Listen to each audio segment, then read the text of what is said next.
오늘 말씀은 고린도후서 1장 1절에서 11절입니다. 오늘의 키워드는 위로의 하나님, 죽은 자를 다시 살리시는 하나님, 예수 그리스도입니다. 하나님의 뜻으로 말미암아 그리스도 예수의 사도된 바울과 형제 디모데는 고린도에 있는 하나님의 교회와 또 온 아가야에 있는 모든 성도에게 하나님 우리 아버지와 주 예수 그리스도로부터 은혜와 평강이 있기를 원하노라.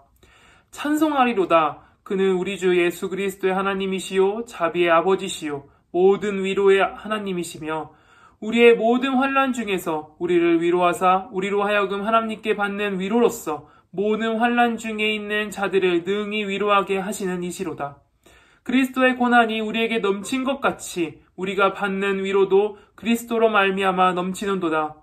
우리가 환난 당하는 것도 너희가 위로와 구원을 받게 하려는 것이요 우리가 위로를 받는 것도 너희가 위로를 받게 하려는 것이니 이 위로가 너희 속에 역사하여 우리가 받는 것 같은 고난을 너희도 견디게 하느니라. 너희를 위한 우리의 소망이 견고함은 너희가 고난에 참여하는 자가 된 것 같이 위로에도 그러할 줄을 알미라.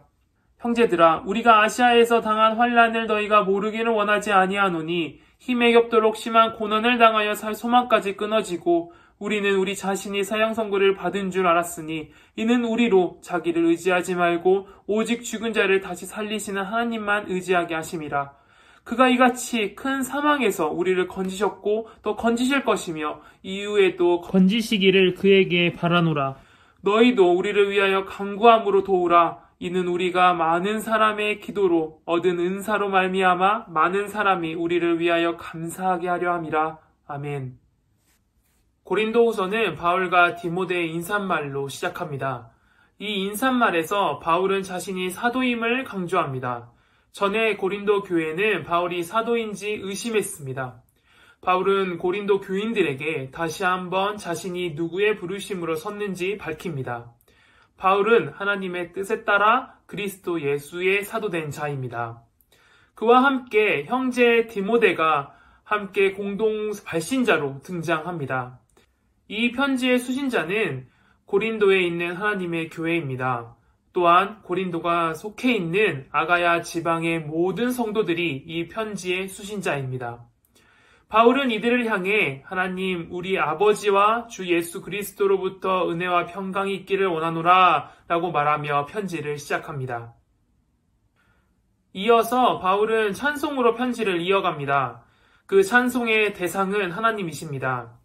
이 하나님은 어떠한 분이신가요? 그는 우리 주 예수 그리스도의 하나님이시며 아버지이십니다. 그에게는 자비와 위로가 있으신 분입니다. 이분은 죄인인 신자에게 자비를 내려주십니다. 또한 죄와 함께 싸워나가는 자들에게 위로를 주십니다. 이러한 위로의 하나님께서는 바울을 위로하셨습니다. 하지만 이 위로는 바울 개인에게만 끝나는 것이 아닙니다. 하나님께서는 바울을 통해 고린도 교회와 아가야 온 성도들을 위로하십니다.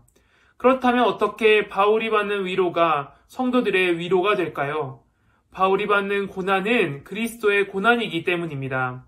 그리스도와 연합한 신자가 받는 고난은 곧 그리스도의 고난입니다.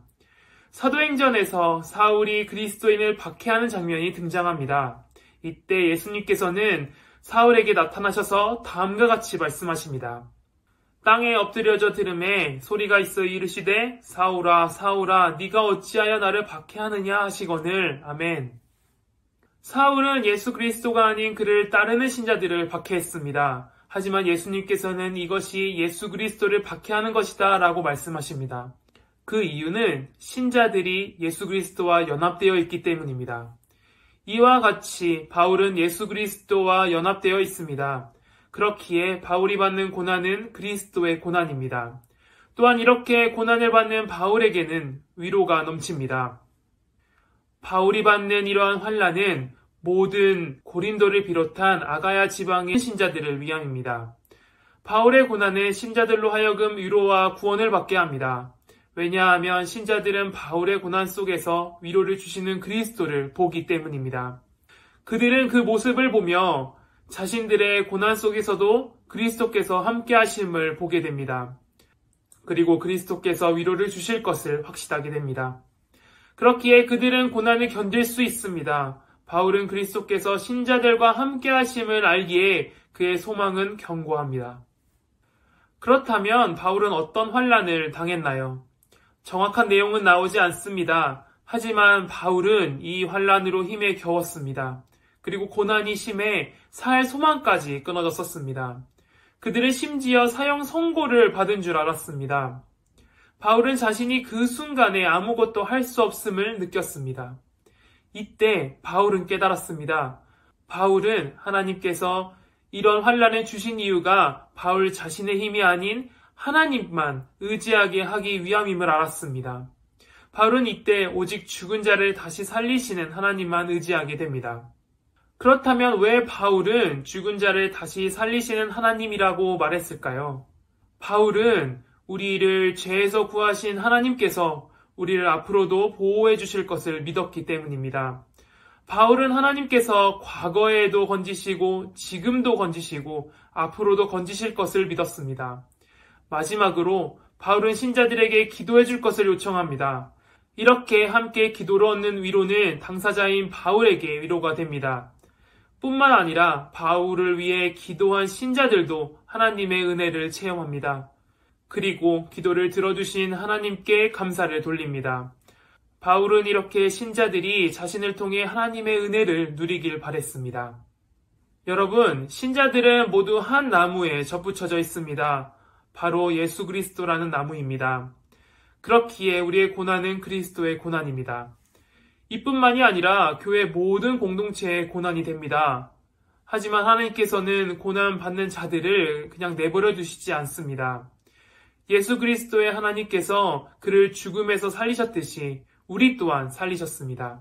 이러한 능력을 가지신 하나님께서는 우리를 계속해서 그 환난 가운데 보호하십니다. 그리고 이 하나님의 위로는 고난을 받는 당사자뿐만 아니라 모든 믿는 신자들의 위로가 됩니다. 옆에 있는 형제와 자매에게 역사하시는 하나님의 모습을 보며 우리는 동일한 하나님께서 우리를 위로하실 것을 믿습니다. 그렇기에 우리는 서로를 위해 기도하며 서로를 돌봐야 합니다. 성도 간의 교제는 코로나19로 인해 어려워졌습니다. 열심을 내지 않으면 각자 어떻게 살고 있는지 알 수 없는 세상이 되었습니다. 이때에 우리는 서로를 돌봐야 합니다. 왜냐하면 우리는 그리스도 안에서 한 형제요 자매이기 때문입니다. 서로의 힘듦을 나누며 함께 아파하고 그 아픔을 위로해 주시는 하나님을 보며 함께 기쁨을 누려야 합니다. 오늘 하루 우리와 한 몸을 이루는 성도들을 기억하시기 바랍니다. 그리고 한 번쯤 안부를 물어보길 권합니다. 그렇게 서로를 돌보며 그리스도의 사랑을 실천하는 저와 여러분 되길 바랍니다. 기도하겠습니다. 하나님 아버지, 오늘 말씀을 통해 환난 가운데 있는 우리를 위로해 주신 하나님을 살펴보았습니다. 저희가 그리스도 안에서 죄사함 받았음을 기억하며 살길 원합니다. 또한 저희의 형제와 자매를 위해 기도하는 자들이 되길 바랍니다. 예수님 이름으로 기도합니다. 아멘.